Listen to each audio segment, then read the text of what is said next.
Welcome to the Daily Show. I am Russ. This is Chris. Who won the money last night?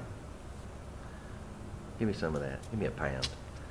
And we didn't even really bowl great.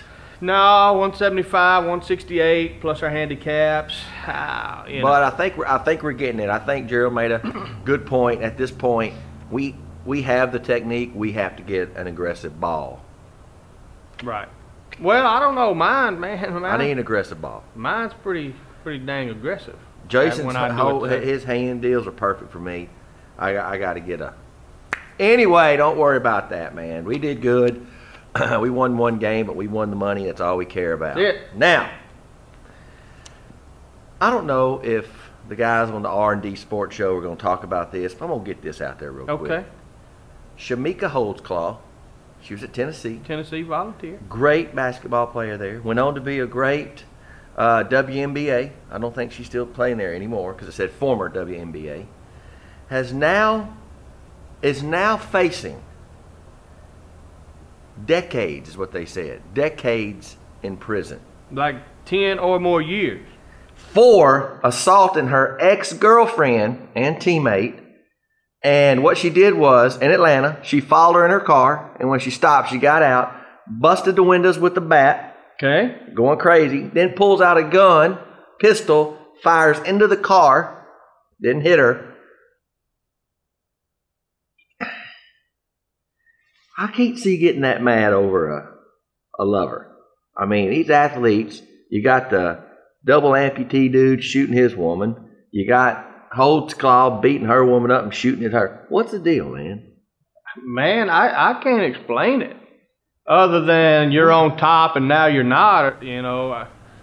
Anybody who does something like that has something a little off. I agree. To hurt somebody in that fashion, or attempt to hurt somebody in that fashion, you have to have a little bit, you know, wrong with you. Something. You know, she is one of the top 5, because I saw Brittany Griner scored so many points or something. She's up there. She's in the top 5 of most points scored in NCAA women's basketball. And she's probably number 1 now with all-time leading points and a bullet shot in a car.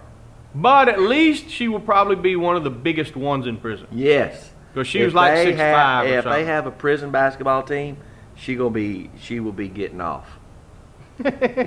I bet so. So let me see which one of these I want to go into here. Mine is about. I got a one that's about a little girl.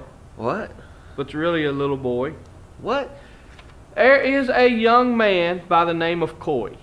He lives in Fountain, Colorado, 6 years old, and has lived his whole life as a girl. Likes dresses, likes long hair, likes makeup, likes everything about it. And the school is going, you got to pack your stuff up, move on out. Because you're not a girl. Goes to the girls' bathroom. Oh, no. Can't do it. The teachers talk to her, talk to him, talk to whatever as a her. I mean, the kid, you see the picture right here, looks like a little girl. Yeah. I mean, everything about it. At this point, that's the one that we go, remember when you just said, man, you know, something's wrong with him. That's something, he gonna have it. And, you know, you have the debate of, is it something you choose to be, or is it something you just are? And one more story, there's another kid, Dana Tyler, now 11, here's the picture, looks like a little girl, at age 4, tried to sever his penis with a pair of scissors because he wants to be a girl.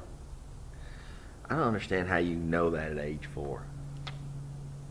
That makes you think that it's not a choice. It's just I don't. Yeah. Your makeup, not your makeup, but your body makeup, the chemistry in there. I don't know.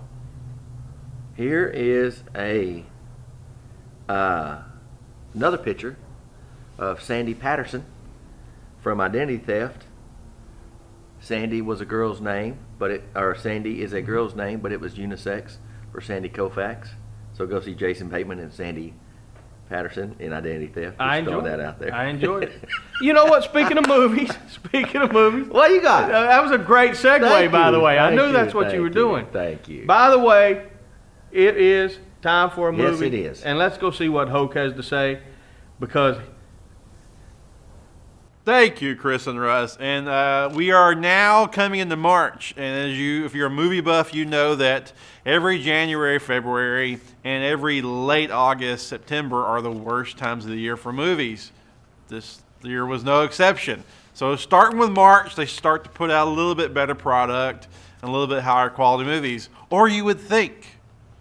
The big releases this week, there's a bunch of new releases this week, but the three big ones are Jack the Giant Slayer, 21 and Over, and Last Exorcism 2. Now, I know I'm supposed to be Mr. Feelgood, go see movies, but I'm going to take a rain check on all this. I've seen 21 and Over before. It was called Project X, and before that it was called The Hangover, and before that it was called You Get the Point. And Last Exorcism 2, I mean, I'm kind of out on the whole... I've seen it before. I've seen it. And Jack the Giant Slayer, fairy tales turned into action epics. Okay, I've had about enough of that. But having said that, Hollywood Theaters, Jack the Giant Slayer, our good friends from another time and age, will be showing off their swordsmanship with actual real swords, not the kind of swords we use around here, but swordsmanship at Hollywood Theaters. So go check them out, Hollywood Theaters. Mark and the guys are a great bunch of guys, so go and support them. See Jack the Giant Slayer. If I'm going to pick one, I'm going to pick Jack the Giant Slayer, and I'll check that out. And with that, back to you, Chris and Rose. hey, I agree. Go watch Mark and those guys with the Excalibur deal. That would be the best thing out of those three movies. Yes.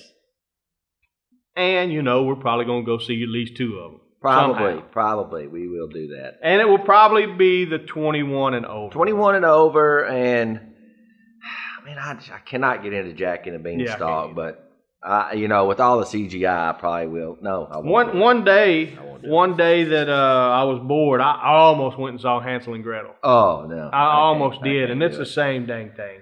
It's just fairy tale turned into an action movie. All right, I'm a dog lover. Mm-hmm. Ain't no doubt about it.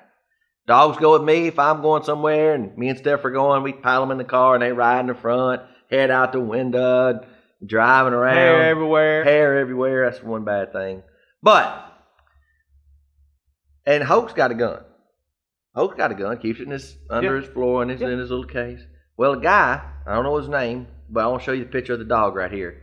This dog was so happy that he got to go. He was in the truck with his owner. They're driving. Truck owner leaves his gun on the seat. Dog's bouncing around, hits the gun, pow, pow, shoots him in the leg.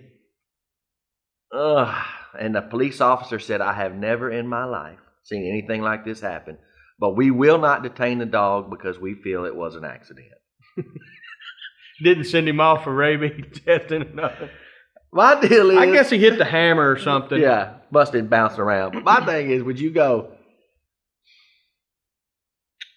we're going to have to go and take him in. That could have been on purpose. Hey. He did that. Involuntary manslaughter. Good call. Involuntary leg slaughter. Good call. I mean, that's how it happens. So, I have daughters. Yeah. They are 18 years of age and older. Right. None of them were ever in pageants or anything like that. Right. But this young lady by the name of Melissa King is the Miss Teen USA from Delaware.